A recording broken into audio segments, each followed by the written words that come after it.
1983, David Cronenberg's Videodrome came out, my biggest movie role up till then. I had been sent the script 2 years earlier in that busy, creative time before everything fell apart. David's movies are beyond original, fascinating, disturbing, and thought-provoking at the same time. He would target a deep, subconscious level in the viewer. I was a fan and had seen some of his earlier low-budget movies. David had a clinical fascination with visceral body transformation and infection. There tended to be some mad medical scientist in each movie whose evil striving for transcendence through bioexperiments would spark mass contagion, mutation, and general havoc. Videodrome included the same strong doses of David's patented viscerality, but also broke new ground into a hallucinatory world of techno-horror. It was visionary and often cited as one of the first cyberpunk movies. David took fellow Canadian Marshall McLuhan's famous statement, "The medium is the message," to a whole new level of subtlety and complexity. The part he offered me was a substantial one, but in the script he sent me, my character was not even fully formed and the story didn't yet have an ending. They planned to work on both those things as they went along. It looked like a challenge, and I couldn't wait to work with David Cronenberg. I had confidence in his talent and his vision, and I was extremely over-the-moon flattered that he wanted to work with me. The movie is about a man named Max Wren who owns a small cable TV station in Toronto, David Cronenberg's hometown, where, in the middle of a freezing winter, we shot the film. While looking for some cheap, sensational new content for his sleazy station, Max comes across a videocassette of an underground sex show called Videodrome that broadcasts hardcore porn and what looks like real-life torture and murder. Max tries to track down this mysterious program, and along the way, he meets and becomes obsessed with Nikki Brand, a TV psychiatrist who shares his taste for S&M. She seduces him, and then she disappears. Things start to get very complicated as the movie does a deep dive into the notions of man and machine, what is real, who is real, if we are watching TV, or if we are TV.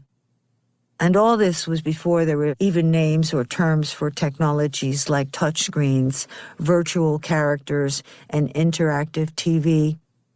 My role in the movie was the mysterious, kinky Nikki Brand, and Max was played by James Woods. Jimmy had already made his name as an actor in movies like The Onion Field, and he was a big help to me, making a lot of suggestions about how to enhance my performance. He realized that I was learning, while trying to get a handle on this character that blurred the lines between real and virtual. I believe David got frustrated with my indecisiveness as an actor sometimes. Maybe he had a different vision for Nikki that he somehow couldn't convey to me. One time, David told me that I acted too much with my eyebrows and it was too exaggerated. I've known people who do that when they speak. That was a useful lesson to learn. Later, I read that David thought I'd held up well, given the pressure of the ever-mutating script. Jimmy not only was generous with his help, but was always lightening things up. He was such a nut. At the end of every take, while the camera was still rolling, he would make some kind of quip, an obscene or an absurd joke about the scene or the people in the cast, and he cracked me up. The crew loved it. To me, it was a relief from the seriousness and threatening atmosphere of the story. I wish more people could know this side of James Woods instead of his more recent persona. There were some intense sex scenes, but the crew were sensitive about it. I think Jimmy might have been more self-conscious than I was, or maybe he was being self-conscious on my behalf. There was one time I remember when I was standing on the set naked with a towel around me, clinging to that towel like it was a life raft and thinking, I can't do it. But I did it. I never felt, though, that any of the graphic sex or violence was gratuitous. At that time, people had started talking about video nasties, which were movies on video that contained sex or violence that supposedly made viewers leap off their sofas and rush out and commit acts of perversion or violence. The week that I went to London to promote the movie, they were actually debating in Parliament about putting age restrictions on videos, and some of my interviews were canceled as a result.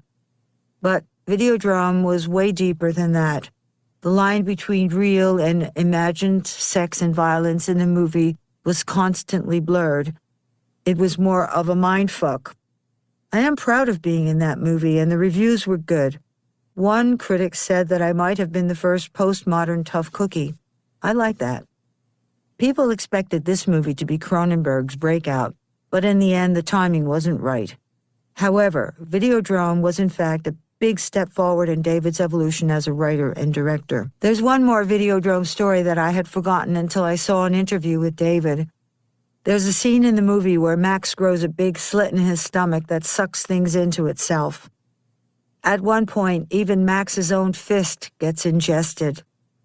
After a long day wearing the slit, Jimmy cranked out on us. He complained, "I am not an actor anymore. I'm just the bearer of the slit," to which I replied, "Now you know how it feels."